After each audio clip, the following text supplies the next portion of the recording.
마태복음 5장에서 천국에 대해서 말씀해 주신 예수님이 우리가 지난 시간부터 살펴본 23장에서는 7가지 화에 대해서, 킹제임스 버전에서는 8가지로 되어 있습니다. 아무튼 이 7가지 화에 대해서 말씀하시는데, 이 화의 대상은 누굽니까? 그 당시에 종교 지도자인 바리새인 서기관들이에요. 그러면 하나님의 직분을 맡은 사람들이 이 직분을 잘 한다 하면 큰 상급과 함께 칭찬이 주어지지만, 그렇지 않을 경우에는 아주 무섭고 준엄한 심판이 내려진다는 것을 기억할 수 있게 되길 바랍니다. 그래서 예수님께서도 많이 선생되지 말아라. 지도자의 위치에 있는 사람들에게 더 무섭고 준엄한 심판이 내려진다는 말씀입니다. 조심해야 합니다. 여하튼 이 화의 대상은 예수님 당시에 종교 지도자였던 바리새인 서기관들인데, 이들이 하나님의 진노의 대상이 된 근본적인 원인은 외식 때문이라고 설명하고 있습니다. 해봅시다. 화있을진저 외식하는 바리새인들아. 예, 외식의 죄. 계속 반복이 돼요. 소경된 자, 이것이 2번인가 나오고, 나머지는 계속 외식하는 죄에 대해서 책망하시며, 이로 인해서 저주와 심판이 내려진다고 말씀합니다. 이 외식이라는 단어는 우리가 지난번에 살펴봤듯이 헬라어로 휘포크리타이라고 되어 있는데, 가면을 쓰고 무대에서 그렇게 연기를 하는 자다라는 뜻을 갖고 있습니다. 메스크레이트, 가면을 쓴다는 거예요. 그 당시에 무대에서 서는 사람들은 가면을 쓰고선 그 사람의 역할을 하는 거예요.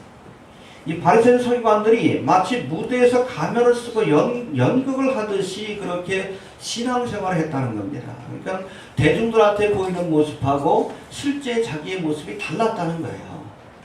우리 그리스도인들은 그러면 안 됩니다. 목회자도 강단에 서 있는 모습과 생활이 다르면 안 돼. 사실 그래서 여러분, 정말로 신실한 목회자는 가족들에게 인정을 받아야 돼요. 매일같이 내가 먹고 함께 생활하는 가족들로부터 인정받지 못하면 그건 그야말로 외식하는 신앙이라고 할 수밖에 없다는 겁니다. 이해가 됩니까? 우리가 지지난 시간에 살펴본 것처럼 예수님이 바리새인들의 이러한 위선적인 모습을 지적하신 몇 가지 말씀이 있는데, 3절에 보니까 저들은 말만 하고 행치 않았다. 해봅시다. 말만 하고 행치 않았다. 말은 그럴듯하다 했다는 거예요. 천국에 가보면 입하고 귀만 와 있대. 좋은 설교를 듣고 좋은 말만 하는데 행함이 없어가지고 입하고 귀밖에 안 와 있대. 그런 얘기가 있습니다. 말만 하고 행치 않았으며, 또 무거운 짐을 사람의 어깨에 지우되 자기는 지지 않았다. 그렇죠? 율법이라고는 무거운 짐을 지고 사람들에게 짊어지게 하고서 자기들은 이것저것 핑계를 대가지고 보르반이니 그래가지고 스스로 이 짐을 지지 않으려고 했다는 것. 그리고 모든 행위를 사람에게 보이고자 했다. 그렇죠? 우리 신앙생활은 누구 앞에서 해야 됩니까? 코람데오의 신앙이에요.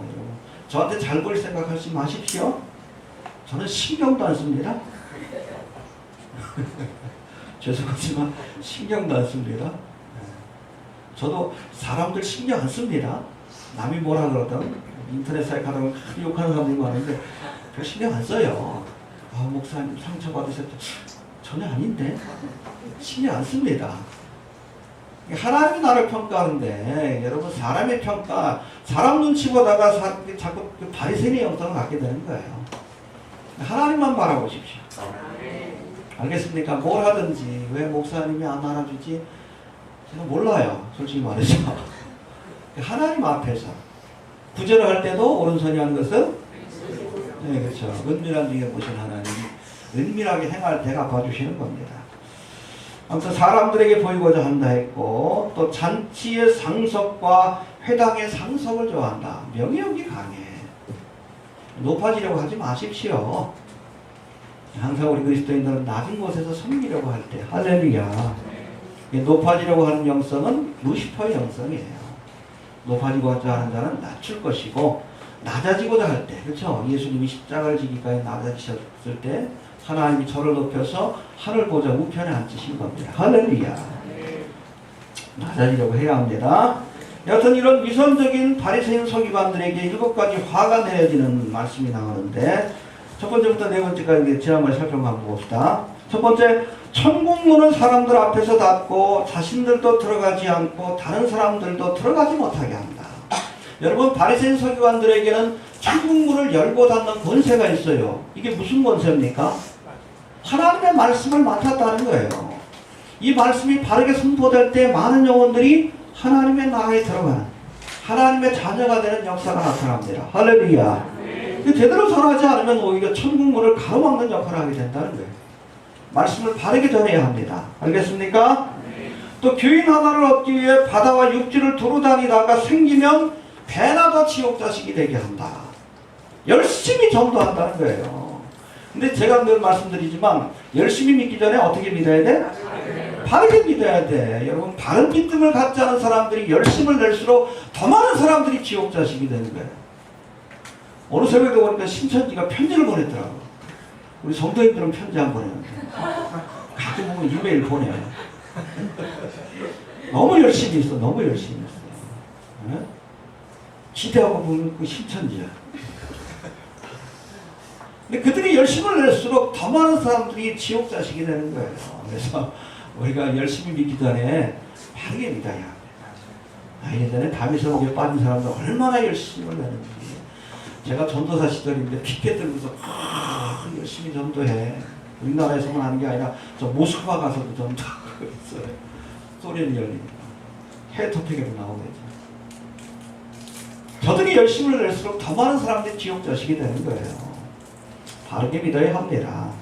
마지막 때를 알린다 하면서 열심을 내는데 우리가 하나님의 말씀에 근거하지 않은 다른 믿음을 갖고 있지 않을 때 오히려 더 많은 사람들을 지옥 자식이 되게 하는 겁니다. 바르게 믿읍시다. 뭐가 바르게 믿는 거예요? 성경대로 믿는 게 바르게 믿는 거예요. 오직 성경. 알겠습니까? 성경대로 믿읍시다. 성경이 예수님이요. 말씀이 예수님이십니다. 알겠습니까? 예. 또 세 번째, 성전과 제단보다 금과 예물을 더 중요시 여긴다. 물질 지향적인 가치관을 갖고 있어요. 여러분, 부자는 천국 가기 힘들다고 말씀합니다. 먹을 것과 입을 것이 있은즉 가난한 자에게 복이 있다. 할렐루야. 그래서 우리가 복 있는 자예요. 믿습니까? 부자 되려고 했으면 안 됩니다. 알겠습니까? 그리고 네 번째, 하루살이는 걸러내고 약대는 삼킨다. 그렇죠? 율법, 11조를 지키기 위해서 박하와 근처와 회향에 11조를 드리면서 아주 철저하게 11조를 구별하여 드리면서 율법에 더 중요한 바, 의와 인과심, 가장 중요하고 본질적인 것들을 꼴깍 삼켜버린다. 외면해버린다는 얘기입니다. 이것도 행하고 저것도 버리지 말아야 합니다. 이해가 됩니까? 네, 오늘은 다섯 번째, 여섯 번째, 일곱 번째 말씀을 살펴볼 터인데, 다섯 번째, 25절, 26절에 나와 있습니다. 봅시다. 시작.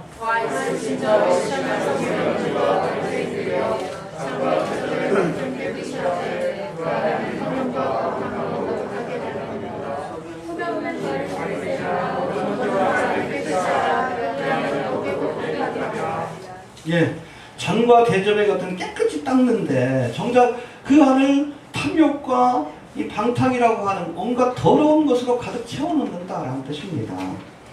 여러분이 여기서 말씀하는 잔과 대접은 우리가 일상적으로 먹고 마시는 그릇을 통칭하는 말입니다. 알겠습니까? 그렇죠? 그 사람도 포도주를 마시고 빵을 먹고 그러니까 이 잔과 대접이 바로 그런 역할이에요. 음식을 담는 그릇은 여러분 겉과 안이 모두 깨끗해야 합니다. 그러나 먼저 깨끗해야 될 곳은 어디요? 안이 먼저 깨끗해야지. 겉은 좀 지저분해도 안은 깨끗해야지. 왜? 음식을 담아야 되기 때문에. 아무리 여러분 맛있는 음식을 만들어 놨는데 더러운 여러분 그릇에다 담으면 그거 먹을 수 있겠어요? 쓰레기 남았던 그릇에다 그 주면 먹겠어요? 갈비탕이라 할지라도 못 먹는 거예요. 그릇의 안쪽이 깨끗하지 않으면 아무리 좋은 음식을 담아도 먹을 수 없는 겁니다. 여러분, 사도 바울은 디모데후서에서 하나님의 일꾼들을 그릇에 비유합니다. 해봅시다. 그릇에 비유한다. 그래서 큰 집에는 그릇이 있다. 무슨 그릇? 금그릇, 은그릇, 그리고 나무그릇, 질그릇. 어떤 그릇을 써요? 어떤 그릇 질그릇 그런데 아니에요. 금그릇도 깨끗하면 쓰시는 겁니다. 알겠습니까? 질그릇, 나무그릇도 더러우면 안 쓰시는 거예요. 깨끗하게 스스로를 정결케 하면 주인이 귀히 쓰는 것이 된다라고 말씀하는 겁니다. 할렐루야. 금그릇, 은그릇이라 할지라도, 그렇죠? 인간적으로 재주가 많고 달란트가 많은 사람이라 할지라도 더러우면 쓰지 않습니다. 이 청문회 때 항상 그거 좀 따지잖아, 그렇죠? 이 사람이 얼마나 청결한 삶을 살았는가. 아무리 재능이 많으면 뭐래, 실력이 있으면 뭐래. 여러분, 더러운 그릇은, 그렇죠? 자기 욕심 채우는 데 쓸 것 아니에요, 그 재능은. 그런 사람에게 여러분 어떤 뭐 직분을 맡겨봐. 고양이에게 생선 맡기는 거지. 이게 깨끗해야 돼요, 쓰임 받으려면. 알겠습니까? 아무튼 정결한 그릇이 되어야 주인, 하나님이 쓰시기에 합당한 그릇이 된다는 것을 기억할 수 있게 되길 바랍니다. 근데 오늘 본문에 보니까 이 바리새인들은 그릇의 겉은 깨끗이 하면서 그 안에는 탐욕과 방탕이 가득했다. 온갖 더럽고 부정한 것이 가득했다라고 말씀합니다. 외형을 꾸미고 거룩하게 보이게 하는 데는 최선을 다하면서, 그렇죠? 열심히 여러분 안식일에 성전을 찾고 11조도 드리고 그 외형적인 규례를 지키는 데는 열심을 내면서 그 내면, 그 심령을 깨끗게 하는 데는 관심이 없었다는 뜻입니다. 그리고 그 안에 뭘 채웠어요? 탐욕과 방탕을 채워넣었다라고 말씀하고 있습니다. 여기에 등장하는 이 탐욕이라는 단어가 헬라어로는 하르파게라고 되어 있는데 해봅시다. 하르파게. 강탈하다, 약탈하다, 도둑질하다라는 뜻을 갖고 있습니다. 탐욕. 자기에게 여러분 충분히 많은 것이 있지만 남의 것을 탐내고 그것을 자기의 것으로 만들기 위해서 했었다는 거예요. 이게 탐심입니다. 그리고 이 방탕이라는 단어 헬라어로 아크라시아라고 되어 있는데 자제력을 상실하다, 무절제하다 그런 뜻을 갖고 있는데 주로 성적인 죄를 표현하는 단어입니다. 알겠습니까? 이게 뭡니까? 바리새인 서기관들이 사람들 앞에서는 스스로 경건한 하나님의 사람인 것처럼 꾸몄지만 뒤에서는 물질에 대한 욕심을 채우는데 급급했고 또 성적으로도 방탕한 삶을 살았다는 겁니다. 그러니까 화 있을 진저죠. 회출하거든요. 요즘에도 그런 목사들이 있죠. 아주 그냥 유명하고 또 뭐 거룩하고 영적인 목사로 알려졌는데 보니까 나중에 돈 문제, 여자 문제 걸려가지고 사회적 이슈가 되는 경우도 있어요. 이게 바로 바리새인의 영성이에요. 겉은 깨끗한 것 같은데, 그렇죠? 늘 닦으니까, 응? 사람들 보는 앞에서. 근데 그 안에 온갖 더러운 방탕과 탐욕이라는 부정한 것이 같았다라고 말씀하는 거예요. 이 겉모습에 속으면 안 됩니다. 내면을 볼 수 있어야 돼요, 우리 그리스도인들. 이해가 되십니까? 소경된 바리새인들아, 너는 먼저 안을 깨끗이 해라. 해봅시다. 안을 깨끗이 하라. 안을 깨끗이 하라. 그리하면 겉도 깨끗하리라. 그릇의 안이 깨끗할 때, 즉 우리의 심령과 마음이 거룩해질 때에 그릇의 겉, 우리의 행실과 삶도 거룩해진다는 겁니다. 순서가 있는 거예요. 우리 심령이 먼저 변화되어야 합니다. 그럴 때 우리의 겉모습도 변하게 될 줄로 그렇게 믿으시길 바랍니다. 여섯 번째, 27절 28절에 나와 있는데 왜 바리새인 서기관들을 하나님께서 예수님께서 저주하셨는지 봅시다. 27절 28절 시작.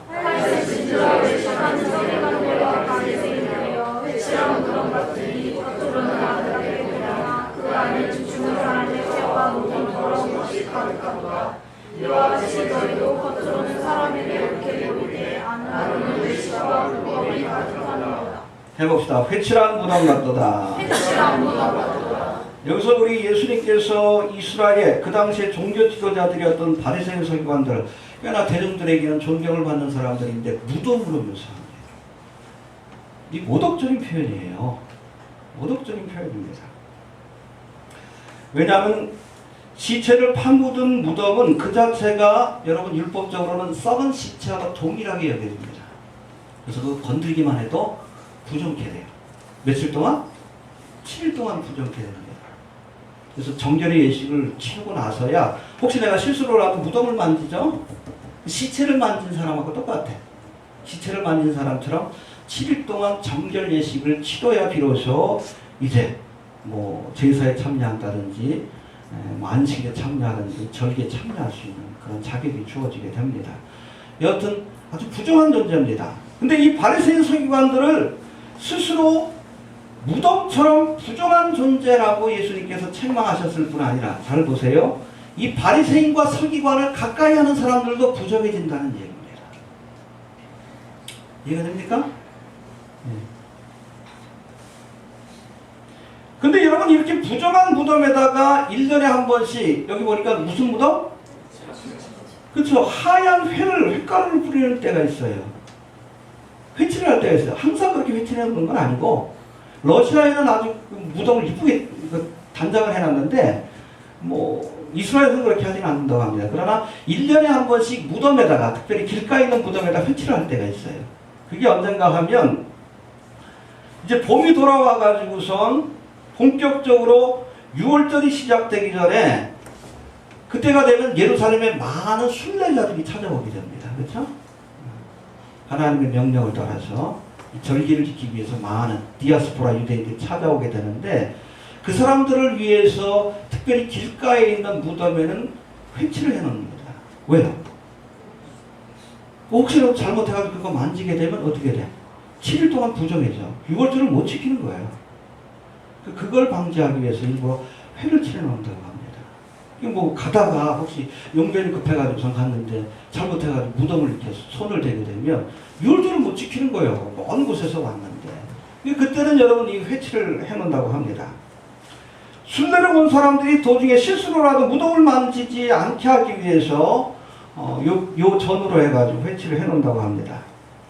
흥겨운 것은 가까이 하지 말라라고 경고의 의미로 회를 칠해놓은 것이지만, 이 햇빛에 비친 이 하얀 무덤들이 얼핏 보면 굉장히 이쁘다고 합니다. 아이러니하죠? 가까이 하지 말라라고 회칠해놨는데 언뜻 뭐 석양이 질 때 보면 그렇게 이쁘대요. 이 장면이. 여러분, 바리새인 서기관들이 회칠한 무덤처럼 언뜻 보기에는 경건하고 아름답게 보이지만 실제로는 그 안에 죽은 사람의 뼈와 온갖 더러운 것이 가득한 부정한 무덤과 같은 존재라고 말씀하고 있는 겁니다. 속지 맙시다. 해봅시다. 겉모습에 속지 말자. 회칠한 무덤처럼 겉으로는 아름답게 보이지만 그 안에는 온갖 더러운 것들이 가득하여 가까이 하는 사람들을 부정하게 만드는 바리새인 서기관과 같은 사역자들이 있다는 겁니다. 회칠하는 자들을 조심하십시오. 해봅시다. 회칠하는 자들을 조심하라. 네, 이 물질에 대한 탐심이라는 이 더러운 것에다가 삼박자 축복이라는 회를 치냐. 회칠해도 그거는 여러분 탐심입니다. 알겠습니까? 그 안에 뭐가 있어요? 맹문이진이 있어. 금성한 우상을 섬기는 거예요. 근데 여기다가 마치 이것이 신앙적인 것처럼 회를 치내나. 뭐라고? 삼박자 축복. 그럴듯하죠? 이것은 우리를 더럽게 하고 부정케 만드는, 탐욕으로 가득하게 만드는, 우리를 더럽게 하는 것임을 우리가 알아야 합니다. 그런가 하면 쿤달리니 미혹의 영이 역사하는 것을, 그렇죠? 알파쿠스니, 뭐 뜨레스티아스니, 성령이 역사하는 게 아니에요. 신사로운 영이. 뉴이지 영이 역사합니다. 더러운 영이 역사합니다. 근데 이걸 마치 성령의 역사인 것도 회를 치잖아.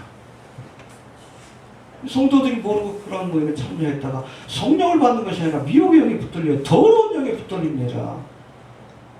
이게 바로 회를 칠해놓는 거지. 더러운 무덤에다가 페인트 칠을 해놓은 거예요. 마치 거룩하고 깨끗한 것처럼. WCC 배도의 모임을 마치 하나님의 뜻인 것처럼 회칠을 해놓고 한국교회를 배도의 길로 이끌어가는 그런 사역자들도 있어요. 이게 바리새인들 아니에요.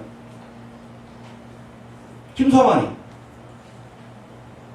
바리새인 아니에요. 얼마나 지저분하고 더러워요. 동성애도 뭐 괜찮다 그러고 타종교도 뭐 다른 종교도 뭐 구원받을 수 있다고. 그것이 마치 거룩한 하나님의 모임인 것처럼 회를 치러가지고 사람들로 하여금 불러들여. 그러니까 부정하게 만들어요, 한국교회를. 이게 바리새인 아니에요. 회칠한 무덤이지 그게. 기독교의 구구 이데올로기라는 회를 치러놓고 순진한 성도들을 또한 자신의 정적인 목적으로 이용하는 사역자도 있어요. 김성욱이, 박성업이. 자신의 정적인 목적을 위해서 순진한 성도들을 이용하고, 그렇죠? 이게 마치 하나님의 뜻인 것처럼 북진통일해야 된다.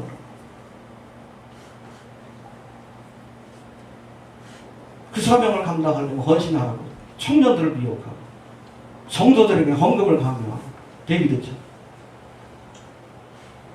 이 회칠하는 것들 아니에요. 그래서 저는 이데올로기는 더러운 거예요. 더러운 거. 세상 것입니다. 세상 철학이에요. 여기다 마치 이것이 마치 기독교의 그 신앙인 것처럼 회를 치러놨어. 자신의 더러운 정치적 욕심을 채우기 위해. 이 바리새인 설교가 아니에요. 바리새인 설교. 회칠한 무덤입니다. 해봅시다. 화이슬 진저. 회칠한 무덤과 바리새인 설교관들이에요. 여러분, 회를 칠하는 사람들을 조심하십시오. 그럴듯하게. 이것이 마치 신앙적인 것처럼. 그렇죠? 맨모니즘인데 신앙적인 것처럼. 미혹의 역사는 성령의 역사인 것처럼. WCC 배들 모임인데 이게 하나님의 뜻을 이루는 모임인 거죠. 구구적인 이데올로기를 마치 성경적인 사상인 것처럼 회를 치켜나가지고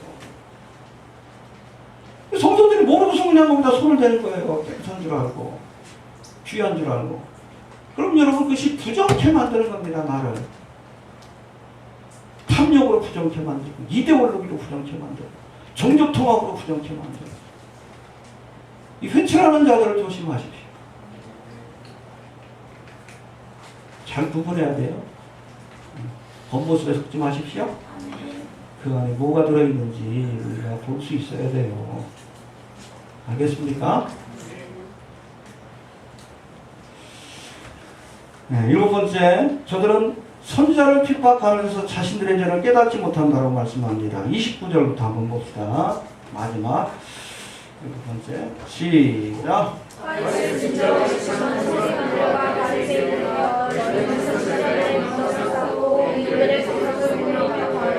많은 우리가 조상들이 있었다면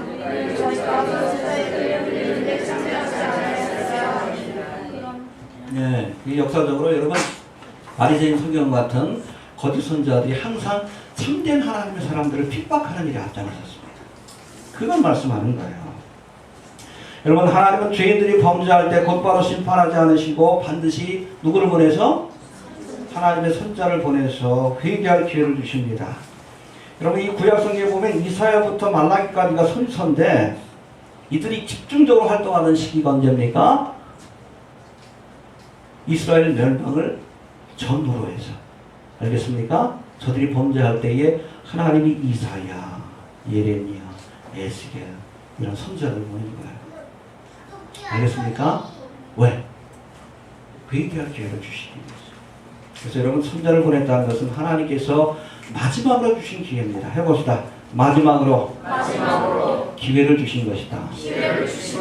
선지자의 책망의 말을 듣고 회개하면 하나님께서 회복시켜 주시지만 다윗처럼 선지자의 경고, 마지막 경고를 듣고도 외면하면, 고집을 피우고 죄의 길로 가면 결국 이스라엘처럼 멸망을 받고 사울왕처럼 멸망의 길을 가게 되는 거예요. 여러분, 이렇듯 하나님께서 마지막으로 보내기 위해서, 회개할 기회를 주시기 위해서 보낸 선지자들을 저들의 경고를 듣지 않고 핍박하고 죽였다는 것은 죄 가운데서도 악질적인 죄에 속하는 겁니다. 알겠습니까? 그 핏값을 너에게 찾겠다라고. 이렇듯 선지자를 핍박하고 죽인 죄는 과거에만 있었던 것이 아니라, 구약의 시대에만 있었던 것이 아니라 예수님 당시에도 있었던 일이고, 그렇죠? 예수님을 죽인 것 아닙니까? 선지자로 오신 마지막 예수님 죽인 사람. 또 예수님 이후에도 일어난 일들인데 34절에 나와 있습니다. 봅시다. 시작. 그러므로 내가 너희에게 보내네. 너희가 나중에서 사람을 죽이고 십자가에 못 박고 그 중에서는 너희 편하게 같이 치라고 이 동네에서 저 동네로 가고 하리라. 예, 미래에 있어. 예수님 부활 승천하신 뒤에 그렇죠. 제자들은 이제 선지자로 하나님의 말씀을 가르치는 서기관과 선지자로 너희에게 보낼 것이지만 저들도 핍박하고 십자가에 못 박고 죽일 것이다. 그리고 이제로 인해서 저들에게 준엄한 심판이 내려질 것이다. 33절 봅시다. 시작.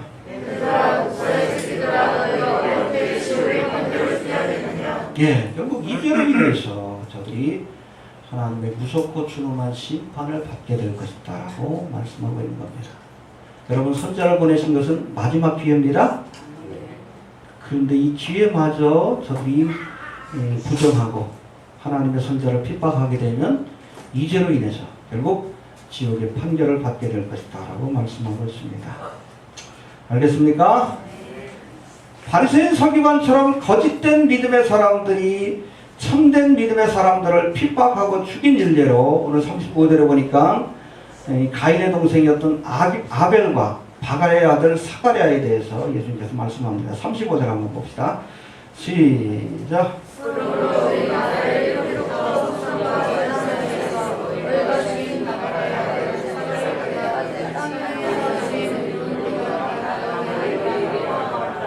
예, 그래서 최초의 선지자를 아벨로 이렇게 말씀하고 있습니다. 아벨은 누구의 동생이에요? 그렇죠. 근데 가인이 아벨을 죽였어요. 왜? 시기심 때문에 그래요. 이게 바리새인 형상입니다. 항상 여러분 믿음 생활을 제대로 못하는 사람들은 제대로 하는 사람들을 시기 질투해요. 시기 질투하다. 그렇죠. 하나님께서 자신의 재물을 안 받으시고 누구의 재물만? 아벨의 재물을 받으셨거든요. 그러면 어떻게 해야 돼? 자신의 죄를 돌아봐야지. 이게 원인기적을 잘못하는 거예요. 아벨 때문에 마치 하나님이 내 제사를 받지 않은 것처럼 오히려 아벨에게 탓을 돌리고 결국 이 분노의 마음을 절제하지 못해서 동생 아벨을 쳐 죽입니다. 바리새인 서기관도 그렇잖아요. 그렇죠? 죄를 책망하시면 자신들의 죄를 돌아보고 회개해야지. 회개하는 것이 아니라 오히려 죄를 책망하는 예수님을 죽인 것 아닙니까? 예수님으로 인해서 자신들의 위선적인 죄가 드러나니까 시기 질투하다가 예수님을 죽인 거예요. 이 가인의 영성이 바로 바리새인의 영성입니다. 이 역사 속에서 그것은 계속 흘러왔어요. 항상 여러분 신실한 하나님의 사역자를 핍박하는 자는 거짓 사역자입니다. 이해가 됩니까? 예. 그리고 마지막으로 들고 있는 것이 누구요? 바갈의 아들 사가랴. 해봅시다. 바갈의 아들 사가랴. 예, 이게 누굴까에 대한 여러 가지 학자들의 의견이 있지만 일반적으로는 역대하 24장에 등장하는 제사장 여호야다의 아들 스가랴. 이 스가랴라는 단어가 사가랴. 헬라어로 바꾸는 과정에서 그렇게 된 겁니다. 스가랴를 말씀하는 것으로 이렇게 일반적으로 알려지고 있습니다. 그래서 역대하 24장에 보면 제사장, 대제사장이 여호야다가 등장하는데 이 여호야다는 이세벨의 딸인 누굽니까? 아달랴가 다윗의 후손들을 죽이고 남편이 우상숭배하다가 죽었어요. 그리고 아들마저 왕을 세웠는데 우상숭배하다 하나님의 심판을 받고 죽었습니다. 그러니까 스스로가 왕이 되겠다. 이세벨의 딸입니다. 아달랴가 자기 손자들을 다 죽여버려요. 그리고 스스로 유다의 왕이 됩니다. 그때 여러분 이 여호야다가 다윗의 후손들 가운데 요아스라고 하는 어린아이를 살려줍니다. 그래서 성전에다가 숨겨놔요. 그래서 이 아이가 어느 정도 자랐을 때에 이제 요아스를 왕으로 선포하고 아달랴를 죽이고 결국 이스라엘의 남유다의 개혁을 완성하게 됩니다. 할렐루야. 근데 이 문제는 이 요아스가 여호야다 대제사장에 살아있을 동안에는 하나님의 뜻대로 행했어요. 근데 이 여호야다가 죽고 나서 어떤 신앙적으로 인도하는 자가 사라지고 나니까 그때부터 방탕한 삶을 살기 시작하는데 우상숭배의 길에 빠지게 됩니다. 그러니까 이 요아스가 우상 숭배의 길로 빠지니까 하나님께서 선자를 통해서 책망하시다가 그래도 듣지 않으니까 마지막으로 요야다의 아들인 스가랴에게, 사가랴인데 오늘 보면요, 하나님의 말씀을 전하라고 합니다. 이 우상 숭배의 죄를 회개하지 않으면 하나님의 심판이 있을 것이다. 근데 요아스가 그 말을 들은 것이 아니라 이 스가랴, 하나님의 말씀을 전하는 이 스가랴를 성전에서 일하는 제사장이 거기 있던 사람들하고 함께 돌로 쳐 죽여버립니다. 그게 바로 오늘 본문의 말씀이에요. 제단에서 죽임을 당하는 겁니다. 누가 돌로 쳤을까? 뭐 성경에 나와 있지는 않지만 제사장들이 쳤겠죠. 예를 우리가 바리새인 서기관 것 같아요. 거짓된 여러분 하나님의 사역자가 하나님의 뜻을 전하는 신실한 하나님의 사역자를 핍박한다. 아벨의 경우도 그렇고 스가랴의 경우도 그렇고 역사적으로 그런 일들이 항상 반복되어 왔습니다.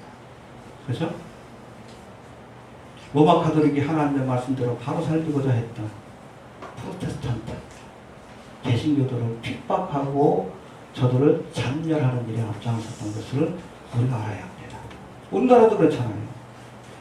일제시대 때 여러분 신사참배를 반대했던 목회자들 누가 핍박했어? 신사참배에 앞장섰던 사람들이 핍박을 했어요. 제명시켜버리고 주철 목사님 나의 제명이 됐댔어. 몇 년 전에 복권이 됐지. 지금도 마찬가지 아닙니까? WCC 배도의 길로 이끌어가는 사람들이 그걸 반대하는 하나님의 사람들을 핍박하고, 그렇죠? 억압하는 일들을 은근히 지금은 노골적으로 못하죠. 그런 일들을 진행하고 있어요. 항상 여러분 우리 뭐 그런 말도 있죠. 해봅시다. 악화가 양화를 구축한다. 항상 그래요. 바리새인 서기관과 같은 여러분 말씀 안에 바로 서 있지 못한 그러한 사역자들이 항상 교회 역사 또 성령의 역사를 보면 신실한 하나님의 사역자들을 핍박하는 일에 앞장을 섰다는 것을 여러분 꼭 기억할 수 있게 되길 바랍니다. 하지만 이처럼 참된 하나님의 사역자들과 믿음의 사람들을 핍박하고 끝까지 자신들의 죄를 회개하지 않는 바리새인 서기관과 같은 거짓 사역자들에게 오늘 본문에서 말씀하신 것처럼 무섭고 준엄한 하나님의 심판이 내려진다는 것을 꼭 기억할 수 있게 되길 바랍니다. 알겠습니까? 언제나 여러분 신실한 하나님의 사역자 옆에, 그렇죠? 바리새인 서기관과 같은 거짓 선자들이 함께했다는 것을 우리가 기억하면서 겉모습에 속지 맙시다. 알겠습니까? 네. 마지막으로 저들에게 내려진 심판에 대해서 말씀하는데 37절부터 39절까지 한번 봅시다. 시작. 예루살렘아 예루살렘아 선지자들을 죽이고 내게 박성의 제자들을 놓치는 자를 암탉이 그 새끼를 날게 하려고 같이 내가 내 자녀를 모려하는 일을 못하니라. 그러나 너희가 옳지 아니하였도다. 보라 너희 집이 황폐하여 버림받 되리라. 내가 너희에게 이르노니 이제부터 너희를 찬송하리로다. 주의 이름으로 오시는 여호와 제까지 나를 지속하리라 하시니라. 예, 수많은 선지자를 보내서 너에게 회개할 것을 요구했고 마지막 때에는 예수님이 선지자가 오신 거예요. 그럼 메시아라는 말씀의 의미가 뭡니까? 기름 부음을 받은 자. 구약의 여러분 직분자 가운데 누구의 기름을 보세요? 왕과 제사장과 선지자. 예수님은 선지자입니다.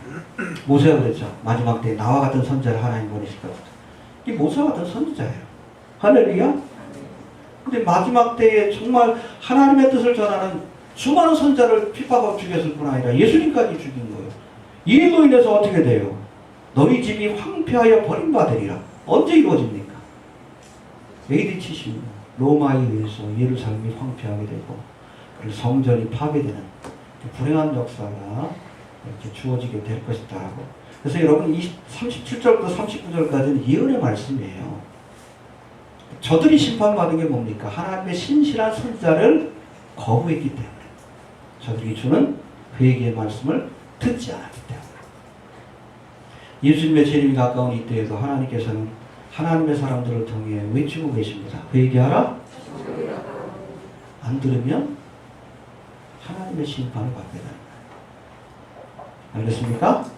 예. 그런가 마지막 39절 한번 봅시다. 시작. 내가 너희를 이르노니 이제부터 너희는 찬송하리로다. 주의 이름으로 오시는 여호와 예, 저들이 초림의 주님 선제의 사명을 갖고 오신 예수님을 거절하고 십자가에 못 박아 죽임으로 결국 이스라엘이 멸망을 받고 디아스포라 불행한 그런 역사가 시작이 되었지만, 그럼 39절에 보니까 너희는 찬송하리로다 주의 이름으로 오시는 이여 할 때까지 나를 보지 못하리라. 할렐루야. 이게 뭐예요? 마지막 때 이스라엘이 민족적으로 회개하여 찌른 바들을 바라보며, 그렇죠? 예수님을 믿음으로 바라보고 소망할 때 7년 대환란 때 이스라엘의 회복을 의미합니다. 그때가 되면 주님께서 저들을 온전히 회복시켜 주시겠다라고 말씀하고 있는 겁니다. 할렐루야. 네.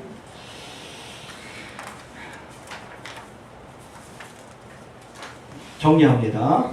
네. 잔과 대접의 겉뿐 아니라 안도 깨끗해야 합니다. 네. 우리 겉을 깨끗하게 하기 전에 우리 행실을 우리가 바르게 하기 전에 먼저 우리의 심령을 깨끗게 하는 일에 힘써야 합니다. 그래서 안이 깨끗하면 겉도 깨끗해지는 거예요. 이해가 되십니까? 아무리 회치를 하고 꾸며도 무덤은 무덤입니다. 해봅시다. 무덤은 무덤이다. 본질적인 심령의 변화가 없이는 아무리 거기다가 아름답게 꾸며놔도 주님께로부터 인정받을 수 없다는 것을 여러분 기억할 수 있게 되길 바랍니다. 오늘 바리새인과 서기관처럼 거룩하지 않은 것에 그것이 마치 거룩한 것처럼 회치를 해놓는 사람들이 있어요. 조심하십시오. 못 모르고 가까이 했다가, 그렇죠? 신사동도 못 모르고 가까이 했다가. 이해가 됩니까? 우리가 채찍장 못하면 우리도 하나님 앞에 부정한 자가 될 수밖에 없다는 것을 기억할 수 있게 되기 바랍니다. 해봅시다. 겉모습에 속지 말자. 바리새인의 특징이 뭐요? 위선이에요. 위선. 가면을 쓰는 거예요. 회칠한 무덤, 겉모습에 속지 마십시오. 거룩한 척하는 그 모습에, 그 직분의 명성에 속지 말고 그 안에 뭐가 있는지, 정말 거룩한 것이 있는지, 탐욕과 부정한 것이 있는지 살피고 멀리할 것은 멀리할 수 있게 되길 바랍니다. 알겠습니까? 네. 그리고 하나님께서 선자를 보내신 것은 마지막 회개할 기회를 주시는 겁니다.